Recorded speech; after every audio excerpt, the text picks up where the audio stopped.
everyone, so just doing a quick phone chat. The topic of this video is going to be about officiating and the officiating headaches in college football. I mean, you have to be under the rock if you don't think the officiating continues to get worse and worse, or at least it's more noticeable now. I don't know if it's always been this, it may have always been this bad, maybe it just didn't get the attention it has now. The only reason I even made this video in the first place is I have kind of a different take that I've watched there's a lot of other videos people talking about all over, and I have a kind of a different viewpoint, that a more novel approach. Not that I disagree with what others are saying. In fact, I agree with most of the comments I hear out there. It's that I have more to it.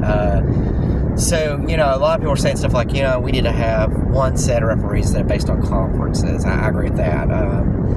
They should be maybe paid professional. Maybe, can we justify that? Probably. There might be a way to work it out, but, it's, who pays them? I guess the NCAA. The NCAA has been kind of a train wreck, but, if they have a centralized location, kind of like I think there should be centralized scheduling. It's another topic for another day, but, yeah, it's, the NCAA, maybe they pay them, maybe they bring in professionals and train them better. Obviously, training needs to be better. Suspending ones that are problematic. Stuff like that. There probably needs more monitoring. That's what everybody's been talking about. Now, another thought I have, another issue I have with college football, I don't hear others talking as much about, is just the rules in general. The rule book is, there's too many opportunities for vague rules or 50-50 rules.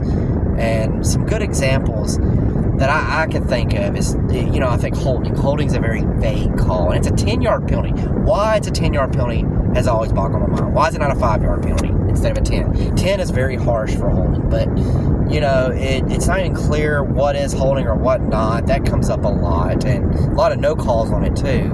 And then there's pass interference is a very vague call, not clear directions on what is and what isn't. It's very vague. And once again, it has a harsh penalty, probably harsher than it should be.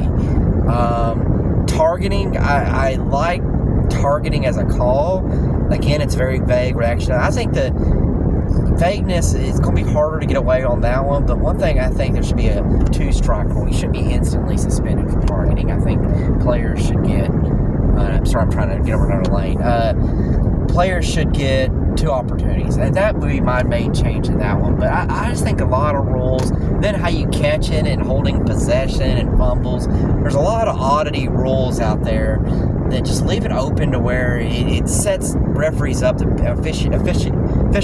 referees up to be in these tough spots, and it opens the door for these 50-50 questionable calls that have major impact on the game too. You have to be in denial and not say. A good example, if a team starts getting holding called on a lot, the linemen are going to get a little more tentative. They're not going to hit with the same punch. Or if pass interference gets called a lot or not called a lot, if it's not called, they're going to get more aggressive. If it is called, the players are going to dial back, and that's going to impact performance, especially if it's not done one-sided. And that's, to me, the biggest issue is when the officials are one-sided. In basketball, I remember playing a lot of it and stuff, there would be situations where,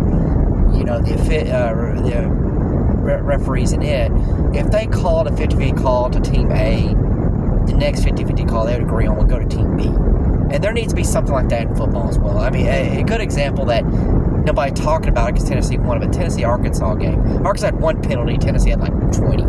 And if you go back and watch the game, it was clear Arkansas was holding all over the place. They were committing stuff, not getting called. And then there was that horrible where Arkansas jumped off sides and they called false start on Tennessee instead of all sides in Arkansas, so that they drew the false start. There was a lot of it comes off. I don't know if these games, and it's really intended or not, there's a lot of situations where it comes off where the officials are against the team, like let's say in Auburn. I know it's coming a lot of Auburn this year, but I don't actually know if they're consistently against teams, but in a game where there should be also some thought to the officials. If I was in that spot, I'd be like, okay, that 50-50 call went against Arkansas. Maybe the next one needs to go against Tennessee to make it fair. You need to have like some kind of balance. If all the calls are going one way, then there's a problem. And granted, if the team's just very undisciplined, maybe that drives someone. But in some of these games I'm watching, that's not the case.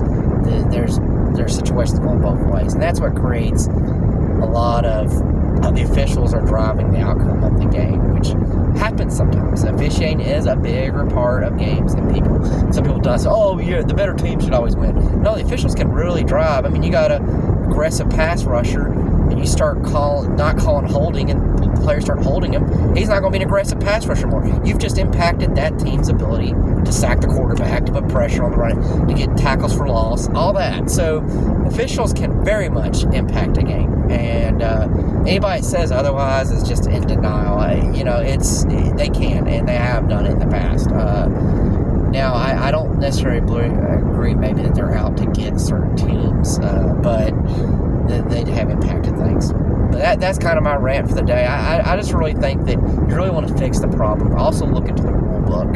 That's my new take. And start looking at these rules that are open for interpretation and make them less open for interpretation. Make a clear cut, well, if they come down with the ball, it's a catch. Or instead of this whole, oh, they're juggling it, so it shouldn't be a catch. That's a stupid rule to me. Just say, if they come down, I don't care how many times they juggle it, they come down with it, it's a catch. Or stuff like that. Just clean it up and just say, if that person got the ball in the scheme of things, it's, that's their ball. So just start right, and less like holding being 10 yards makes no sense to me. A 5-yard penalty, unless they just like grab and throw somebody down or something, or like grab onto an arm or something, and make it clear like what is holding and what isn't. And because I think you can grab the jersey a little bit, but that alone creates it vague and opens it for interpretation. And then next thing you know, you got potential bias. But that's my take for the day. I hope you guys enjoyed the listening. I'm going to try to schedule. I actually got a podcast scheduled tonight. My goal is to have that one maybe out before this one, but we're doing a special about the third Saturday in October. But catch you guys later, and feel free to leave comments, like, subscribe. Let us know what we can do better. Talk to you later.